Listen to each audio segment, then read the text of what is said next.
करवीर निवासिनी अंबाबाई देवीच्या नवरात्रोत्सव काळात भाविकांची वाढती गर्दी लक्षात घेऊन कोल्हापूर शहर वाहतूक शाखेकडून विशेष वाहतूक नियोजन करण्यात आलं. 22 सप्टेंबर ते 2 ऑक्टोबर या कालावधीत शहरातील काही मार्गांवर वाहन प्रवेशबंदी, पार्किंग व्यवस्था आणि वाहतूक बदल लागू राहणार आहेत. शहर वाहतूक शाखेकडून विशेष नियोजन करण्यात आलं. 22 सप्टेंबर ते 2 ऑक्टोबर दरम्यान सकाळी 10 ते रात्री 8 वाजेपर्यंत पालखी परिसरात वाहन प्रवेशबंदी लागू राहील. अवजड वाहनांना रात्री 8 ते 10 वाजेपर्यंत मंदिर परिसरात प्रवेश बंद राहील. भवानी मंडप ते बिंदू चौक, शिवाजी चौक परिसरात काही रस्ते एकेरी करण्यात आले आहेत. माधव रोडवरील काही मार्ग रिक्षांसाठी पहाटे 4 ते 10 वाजेपर्यंत बंद राहतील. भाविकांसाठी राजाराम हायस्कूल मैदान, गांधी मैदान, सायबर चौक परिसर यासारख्या ठिकाणी विशेष पार्किंग व्यवस्था करण्यात आली आहे.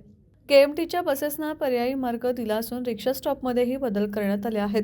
वाहतूक शाखेचे पोलीस निरीक्षक नंदकुमार मोरे यांनी नागरिक भाविकांना दिलेल्या सूचनांचं पालन करण्याचं आवाहन केलं आहे.